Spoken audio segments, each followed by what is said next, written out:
Hello students, now I will explain you the science of class 7, lesson 7, page number 63. Heading is Climate and Adaptation. All living organisms are adversely affected by climate. Climate हर जीवों के ऊपर एक प्रतिकूल प्रभाव डालता है. Animals adopt the climatic conditions of their region to survive. और हर जीव बदली हुई वातावरणीय दशाओं में अपने क्लाइमेट में अपने आप को अडॉप्ट करने की कोशिश करता है और तभी वह ज़िंदा रह पाता है. तो इस तरीके से कह सकते हैं कि हर जीव जिंदा रहने के लिए बदलती हुई वातावरणीय दशाओं में अपने आप को संतुलित करता है, अपने आप को रहने के लिए वो सीख लेता है. Animals possess special features to protect themselves from extreme cold और हार्ड क्लाइमेट. अगर ऐसे जीव जो बहुत ही कोल्ड या हार्ड क्लाइमेट में पाए जाते हैं, उन जीवों में स्पेशल फीचर्स होते हैं जो उनको उन दशाओं में ज़िंदा रहने के अनुकूल बनाते हैं. In class 6 chapter 9 we learned about adaptation. Class 6 में चैप्टर 9 में हमने एडाप्टेशन के बारे में पढ़ा था. Features and habits that help animals to adopt their habitats which is an outcome of the process of evolution. Students, बदली हुई वातावरणीय दशाओं में हर जीव अपने आप को ढालता है और तभी वह जिंदा रह पाता है, और यही उन जीवों के इवोल्यूशन का एक कारण होता है. तो जीव अपने आप को हमेशा बदली हुई वातावरणीय दशाओं में बदलती हुई क्लाइमेटिक कंडीशंस में ढाल लेते हैं. You will learn about the effect of weather and climate on soil in chapter 9. Chapter 9 में हम लोग वेदर और क्लाइमेट के प्रभाव, सॉइल के ऊपर जो प्रभाव पड़ता है वेदर और क्लाइमेट का, उसको हम लोग पढ़ेंगे. In class 6 we got to know about only certain adaptation of animals to live. Class 6 में हमने केवल कुछ एनिमल्स के बारे में, उनके अडाप्टिव फीचर के बारे में पढ़ा था जो उनको ज़िंदा रहने के लिए ऐसे फीचर्स, उन जीवों के ऐसे फीचर्स जो उनके ज़िंदा रहने के लिए ज़रूरी होते हैं, हमने उन फीचर्स के बारे में पढ़ा था. Here we will study the effect of climate on animals only. और इस लेसन में हम बदली हुई वातावरणीय दशाओं का एनिमल्स के ऊपर क्या प्रभाव पड़ता है और एनिमल्स अपने आप को कैसे बदलते हैं, हम उनके बारे में पढ़ेंगे. In this chapter we will discuss about adaptation of animals living in the polar regions and tropical rain forest. इस लेसन में हम लोग पोलर रीजन्स में रहने वाले जीवों में जो एडाप्टेशंस होते हैं, ध्रुवीय प्रदेशों में, बहुत ही ठंडे प्रदेशों में रहने वाले एनिमल्स में जो एडाप्टेशन होते हैं, और ट्रॉपिकल रेन फॉरेस्ट में, मतलब बहुत ही गर्म स्थानों पर रहने वाले जीवों में जो फीचर्स होते हैं जो उनके ज़िंदा रहने के लिए ज़रूरी होते हैं, उसके बारे में हम लोग पढ़ेंगे. तो इस लेसन में हम लोग ठंडे क्षेत्रों में और गर्म क्षेत्रों में रहने वाले जीवों के उन विशेषताओं के बारे में पढ़ेंगे जो उनको उन क्षेत्रों में रहने के लिए अनुकूल बनाती हैं और उनके ज़िंदा रहने के लिए ज़रूरी हैं.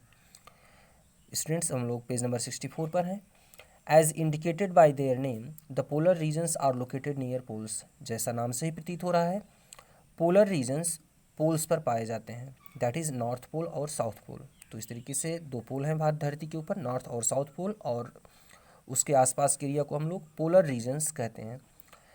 इसमें कौन कौन से क्षेत्र आते हैं? Canada, Greenland, Iceland, Norway, Sweden, Finland, Siberian region of Russia, Alaska in USA and some well known countries of the polar regions. तो इस तरीके से कुछ देश हैं जो पोलर रीजन्स में पाए जाते हैं और इन देशों में बहुत ही ज़्यादा ठंडक पड़ती है. India, Malaysia, Indonesia, Brazil, Republic of Congo, Kenya, Uganda and Nigeria are some countries where the tropical rain forest are found. तो धरती पर जो इक्वेटर है, इक्वेटर लाइन है, इस इक्वेटर लाइन के आसपास के जो देश होते हैं वो ट्रॉपिकल रेन फॉरेस्ट में आते हैं. यहाँ पर बहुत गर्मी पड़ती है और यहाँ पर पाए जाने वाले जीव भी अपने आप को गर्म क्षेत्र में रहने के लिए योग्य बना लेते हैं. एक्टिविटी 2 क्या है? Mark the polar regions in blue and the tropical regions in red on the outline map of the world. आपको एक वर्ल्ड मैप लेना है और उस पर पोलर रीजन्स को ब्लू कलर से और ट्रॉपिकल रीजन्स को रेड कलर से शो करना है. स्टूडेंट्स, सब polar regions, the climatic conditions are extreme in polar regions. Polar regions में बहुत ज़्यादा ठंडी पड़ती है, the polar regions are covered with snow and is very cold throughout the year. पूरे साल भर पोलर रीजन्स बहुत ही ज़्यादा ठंडे रहते हैं और साल भर यहाँ पर बर्फ़ पड़ती है। At the poles the sun does not set for 6 months while for the other 6 months the sun does not rise. Polar regions में 6 महीने का दिन होता है और 6 महीने की लंबी रात होती है। तो 6 महीने सूर्य यहाँ पर लगातार दिखता रहता है और अगले 6 महीने तक यहाँ सूर्य नहीं दिखता है। The temperature of this regions reaches to as low as -37 degree Celsius in winters. और ठंडा के दिनों में यहाँ का टेम्परेचर बहुत नीचे -37 डिग्री सेल्सियस तक और इससे भी ज़्यादा नीचे चला जाता है। These intense conditions are adapted by the inhabitant animals. और पोलर रीजन्स में रहने वाले जो एनिमल्स होते हैं वो इस कंडीशन में रहने के योग्य अपने आप को बना लेते हैं। Let us consider the example of polar bears and penguins to see their adopted features. अब हम पोलर बियर्स और पेंगुइन को लेकर के और उनके सभी विशेषताओं को बताएंगे जिसके कारण से वो लोग पोलर रीजन्स में ज़िंदा रह पाते हैं। The white fur of polar bears allow them to protect themselves from becoming prey for their predators. तो जो पोलर बियर्स होते हैं इनके ऊपर सफ़ेद रंग का बाल होता है, इनके बाल पूरी तरह से सफ़ेद होते हैं जिससे इनके जो शिकारी होते हैं, जो पोलर बियर्स का शिकार करते हैं, वो दूर से इन्हें नहीं देख पाते हैं। As they are not easily visible in the snowy white background. क्योंकि ये दूर से दिखने पर एकदम बर्फ़ के जैसे ही दिखते हैं, इसलिए इन्हें दूर से नहीं देखा जा सकता है। It also help them in catching there pray. और इस तरीके से जिनका ये शिकार करते हैं, जिन जीवों को पोलर बियर्स खाते हैं, वो जीव भी पोलर बियर्स को दूर से नहीं देख पाते हैं। They have 2 thick layers of furs which protect them from extreme cold. इनके शरीर के ऊपर वाइट फर्स की 2 लेयर होती है जो इन्हें बहुत ज़्यादा ठंडक से बचाती है। Under their skin they also have a layer of fat. इनकी त्वचा के नीचे फैट की भी एक लेयर पाई जाती है। To avoid getting overheated, ज़्यादा गर्मी से बचने के लिए they have to move slowly and rest often. ये धीरे धीरे चलता है और ज़्यादातर समय आराम करता है। They are very well insulated, क्योंकि इनका शरीर जो होता है बहुत अच्छी तरीके से कवर किया होता है, इन्हें ठंडक नहीं लगती है। स्टूडेंट्स, नीचे फिगर पूरा पोलर बियर्स का दिया गया है। अब हम नीचे का पैराग्राफ देखेंगे। The polar bears goes for some physical activities like swimming on warm days for cooling itself. गर्मी के दिनों में अपने आप को ठंडा बनाए रखने के लिए, अपने शरीर को ठंडा रखने के लिए पोलर बियर्स बर्फीले पानी में तैरते हैं। It is a good swimmer, ये एक अच्छा तैराक होता है। Their wide and large paws help them not only to swim but also allow them to walk with ease in snow. तो इनके जो बड़े बड़े पंजे होते हैं, चौड़े चौड़े इनके पंजे होते हैं, ये इनको तैरने में भी हेल्प करते हैं और बर्फ़ के ऊपर चलने में भी मदद करते हैं। They can close it's nostril and can remain under water for long duration while swimming. जब ये तैर रहे होते हैं तो ये अपनी नाक को बंद कर लेते हैं, जिसके कारण इनके नाक के अंदर पानी नहीं जाता है और ये पानी के अंदर काफ़ी देर तक रुके रहते हैं। They can catch its pray for food because it has a strong ability of smell from distance. इसके सूंघने की शक्ति बहुत तीव्र होती है, बहुत तेज़ होती है और ये दूर से ही अपने शिकार को सूंघ लेता है, जिसकी वजह से इसे शिकार पकड़ने में आसानी होती है। Figure 7.3 shows the adaptations of polar bears. Let us try to understand them.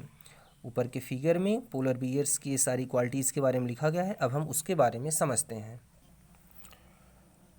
इसके बारे में यहाँ पर दिया गया है, it has a very strong sense of smell. Polar bear की सूंघने की शक्ति बहुत तीव्र होती है। It helps the bear to locate and catch its prey, और इसकी वजह से पोलर बियर अपने शिकार को आसानी से समझ लेता है और उसे पकड़ लेता है। अगला पॉइंट है, it has long curved and sharp clause. इसके जो पंजे होते हैं वो मुड़े हुए और बहुत ही नुकीले होते हैं। These help it to walk on ice, और इसकी वजह से, अपने चौड़े पंजों की वजह से यह बर्फ़ पर आसानी से चल लेता है। और इसके जो तेज़ पंजे होते हैं, नाखून होते हैं तेज़, वो बर्फ़ में धंस जाते हैं, जिसकी वजह से फिसलता भी नहीं है और आसानी से बर्फ़ के ऊपर चल लेता है। अगला पॉइंट है, it has a layer of fat under its skin. इसकी त्वचा के नीचे फैट की एक लेयर होती है। The fat insulates its body from cold and keeps it warm. Fat की यह लेयर ठंड से इसे बचाती है और इसके शरीर को गर्म रखती है। अगला पॉइंट है it has 2 thick layers of fur. इसके ऊपर बालों की दो लेयर पाई जाती है। These keep it warm in cold weather. और ये जो थिक लेयर्स ऑफ फर होते हैं, बालों के जो लेयर्स दोनों होते हैं, ये इसे गर्म बनाए रखते हैं इसके शरीर को। अगला है ये point the white fur is not easily visible in the snowy white background. चूँकि बर्फ़ सफ़ेद होती है और इसके बाल भी सफ़ेद होते हैं, इसलिए दूर से ये दिखाई नहीं पड़ते हैं। Its predator and prey are unable to see it, जिससे इसके शिकारी और इसके शिकार दोनों इसे देख नहीं पाते हैं। इस तरीके से पोलर बियर्स अपने आप को पोलर रीजन्स में रहने के लिए अडॉप्ट कर लेता है। स्टूडेंट्स आज इतना ही, अगला पेज हम लोग कल पढ़ेंगे। Thank you.